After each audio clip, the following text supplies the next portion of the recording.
भजन संहिता अध्याय 49। धन पर भरोसा रखने की मूर्खता। हे देश देश के सब लोगों, यह सुनो। हे संसार के सब निवासियों, कान लगाओ। क्या ऊंचा क्या नीचा, क्या धनी क्या दरिद्र, कान लगाओ। मेरे मुंह से बुद्धि की बातें निकलेगी और मेरे हृदय की बातें समझ की होगी।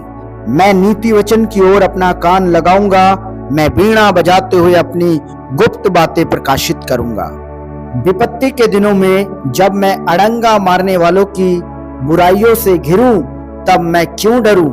जो अपनी संपत्ति पर भरोसा रखते और अपने धन की बहुताई पर फूलते हैं, उनमें से कोई अपने भाई को किसी भांति छुड़ा नहीं सकता है और ना परमेश्वर को उसके बदले प्रायश्चित में कुछ दे सकता है।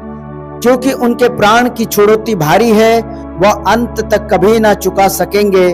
कोई ऐसा नहीं जो सदैव जीवित रहे और कब्र को ना देखे। क्योंकि देखने में आता है कि बुद्धिमान भी मरते हैं और मूर्ख और पशु सरीखे मनुष्य भी दोनों नष्ट होते हैं और अपनी संपत्ति दूसरों के लिए छोड़ जाते हैं। वे मन ही मन यह सोचते हैं कि उनका घर सदा स्थिर रहेगा और उनके निवास पीढ़ी से पीढ़ी तक बने रहेंगे।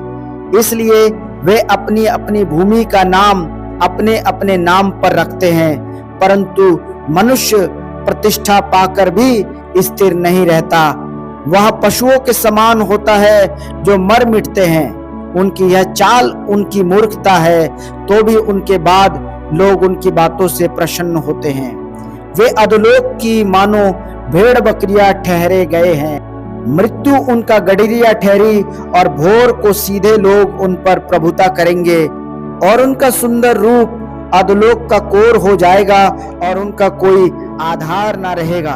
परंतु परमेश्वर मेरे प्राण को अधोलोक के वश से छुड़ा लेगा, क्योंकि वही मुझे ग्रहण कर अपनाएगा।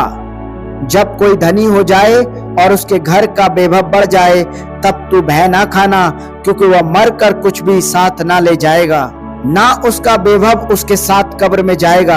चाहे वह जीते जी अपने आप को धन्य कहता रहे, जब तू अपनी भलाई करता है तब वे लोग तेरी प्रशंसा करते हैं, तो भी वह अपने पुरखाओं के समाज में मिलाए जाएगा जो कभी उजियाला ना देखेंगे। मनुष्य चाहे प्रतिष्ठा भी हो, परंतु यदि वे समझ नहीं रखते तो वे पशुओं के समान है जो मर मिटते हैं। आमीन।